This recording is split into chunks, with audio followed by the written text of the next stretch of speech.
हरे कृष्णा, जय गौर हरि। मैं अतुल्य निमाईदास आप सभी को प्रणाम करता हूं और आप सभी का स्वागत करता हूं 5 minute daily dose of Bhagavad Gita series में। तो आज हम लेने वाले हैं पहले अध्याय का 43वां श्लोक 1.43। तो देखिए क्या कहा गया है। उत्सन्न कुल धर्माणाम मनुष्याणाम जनार्दन नरके नियतम वासो भवतीत्यनुशुश्रुम। हे प्रजापालक कृष्ण, मैंने गुरु परंपरा से सुना है कि जो लोग कुल धर्म का विनाश करते हैं वे सदैव नरक में वास करते हैं। तो देखिए अर्जुन महाराज अपनी बात को ऑथेंटिकेट कर रहे हैं, प्रामाणिकता साबित कर रहे हैं अपनी बात की कि भगवान मैं जो इतनी चीज़ें बता रहा हूँ आपको कि ये हो जाएगा वो हो जाएगा, ये मैं हवा में नहीं बात कर रहा, ये मैंने गुरु परंपरा से सुना है। क्योंकि भगवान कृष्ण के सामने अपने पॉइंट्स रख रहे हैं तो पॉइंट्स में दम होना चाहिए ना, बैकिंग होनी चाहिए पीछे से। क्या कि कहाँ तूने कहाँ पढ़ा है भाई?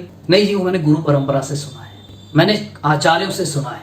और आचार्य कहाँ की बात बताते हैं? शास्त्रों की बात बताते हैं। तो अब अर्जुन महाराज की इस बात से एक पॉइंट बिल्कुल क्लियर हो गया है कि अगर हम कोई भी आध्यात्म से रिलेटेड या जीवन से रिलेटेड कोई भी बात कहते हैं और अगर उसके पीछे कोई प्रामाणिकता नहीं है तो उस बात की कोई वैल्यू नहीं है।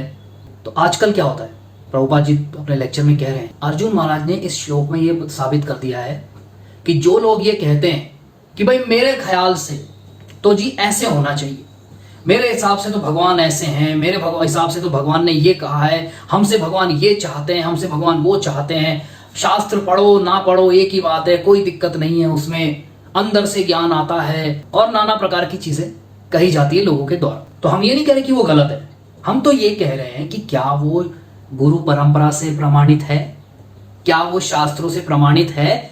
क्या आप अर्जुन महाराज से भी ज्यादा ज्ञानी हो कि अर्जुन महाराज तो गुरु परंपरा से सुनी हुई बात को दोहरा रहे हैं, प्रमाण दे रहे हैं और आप उनसे ज्यादा ज्ञानी हो, आपको ऐसे प्रमाण की कोई जरूरत नहीं है। जी हम कह रहे हैं ना, मान लो जैसे एडवोकेट वकील जब जिरा करते हैं कोर्ट के अंदर तो वो रेफरेंस देते हैं, कॉन्स्टिट्यूशन में जी ये लिखा हुआ है, जज साहब लॉ ये कहता है, लॉ बुक में ये लिखा हुआ है, वो रेफरेंस देते हैं, उस पर्टिकुलर सिचुएशन से रिलेटेड उस पर्टिकुलर चीज का वो रेफरेंस दिया जाता है। क्यों देते हैं रेफरेंस? उससे ऑथेंटिसिटी आती है। अगर आज मुझे इंजीनियरिंग की कोई नॉलेज नहीं है और मैं किसी इंजीनियर के सामने अपनी बात कहूं कि जी मोटरसाइकिल तो पानी से भी चल जाती, पेट्रोल भरने की जरूरत ही नहीं है उसमें, वो जो उसका कार्बोरेटर होता है वो पानी को भी पहचानता है और वो पानी, उसके लिए पानी और पेट्रोल एक ही बात है। तो इंजीनियर पूछेगा कि भाई तूने कहां पढ़ा है, कौन सी इंजीनियरिंग की किताब में तूने पढ़ा है, किसने बताई तुझे ये बात? नहीं वो बताई नहीं, वो मेरे को ऐसा लगता है, ऐसा हो सकता है। पानी और पेट्रोल दोनों पतले होते हैं, एकदम लिक्विड ही तो है, उसमें क्या फर्क है? नहीं, उसकी क्वालिटी में फर्क है, उसकी कैरेक्टरिस्टिक्स में फर्क है। तो जब हम भौतिक नॉलेज के अंदर, भौतिक ज्ञान के अंदर रेफरेंस मांगते हैं, कौन सा प्रामाणिक सूत्र है, कौन सा प्रामाणिक रेफरेंस है, यहां से तूने इस चीज को लिया है जो तू बोल रहा है, तो फिर हम आध्यात्म में क्यों नहीं मांगते? चाहे वो बड़े से बड़े गुरु हो, चाहे जो भी हो, मैं नाम किसी का नहीं ले रहा, पर अगर कोई बात अपनी बता रहा है तो आप क्या उनसे पूछेंगे ये कहां लिखा है? हम अपने मर्जी की चीजें तो शास्त्रों से निकाल लेते हैं, भगवान के नाम निकाल लिए, ये निकाल लिया, वो निकाल लिया, और उन सबको मिला के अपनी खिचड़ी बनाते हैं और उस खिचड़ी को बांटते रहते हैं। ये सही नहीं है। अगर उन शास्त्रों की बात माननी तो पूरी बात मानिए, अपने मन मर्जी से नहीं कि एक पेज मान लिया और 4 पेज छोड़ दिए, फिर एक पेज मान लिया, फिर 4 पेज छोड़ दिए। जो आपको अच्छा लग रहा है वो आपने मान लिया, जो आपको अच्छा नहीं लग रहा आपने उसको त्याग दिया।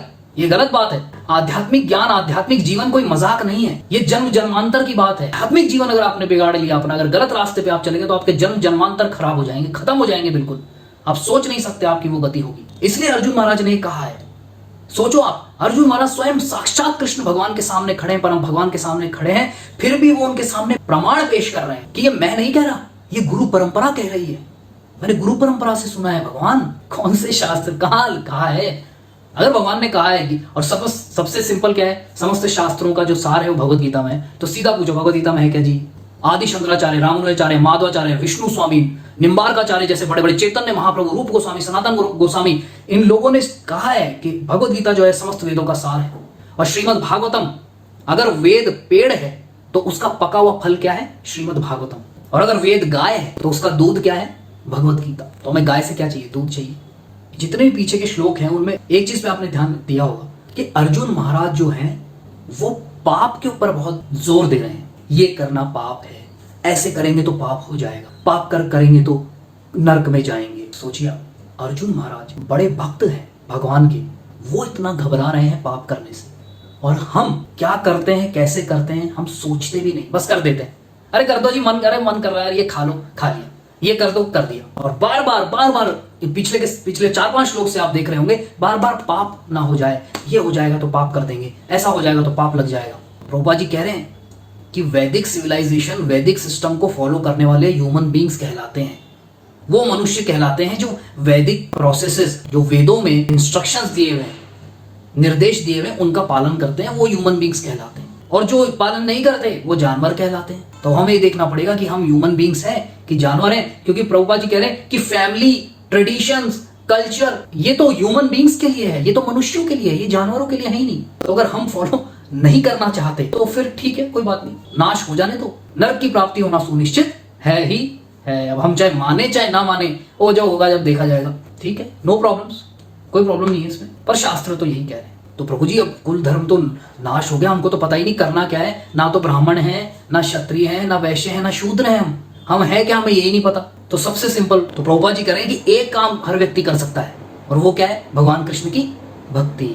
उसके लिए कोई क्वालिफिकेशन नहीं चाहिए, आप जैसे हैं वैसे आप कृष्ण भक्ति कर सकते हैं। देखिए भगवान ने कितना सरल कर दिया, उसके लिए कोई क्वालिफिकेशन चाहिए नहीं। ज्ञान लेने के लिए भी आपको बुद्धि होनी चाहिए, पढ़ा लिखा होना चाहिए, तब ज्ञान ले सकते हो, कोई दिक्कत ही नहीं है। भक्ति करने के लिए हरे कृष्ण कृष्ण कृष्ण हरे हरे, हरे राम राम राम हरे हरे, ये जपने के लिए आपको किसी एजुकेशन की जरूरत नहीं है, कोई डिग्री की जरूरत नहीं है, कुछ करने की जरूरत। भगवान की सेवा करने के लिए, भगवान से प्रेम करने के लिए आपको किसी डिग्री की कोई आवश्यकता नहीं, वो हर व्यक्ति कर सकता है। तो यही कह के मैं विराम लूंगा, कल मिलेंगे अगले श्लोक के साथ। इन वीडियोस को ज्यादा से ज्यादा शेयर करते रहिए।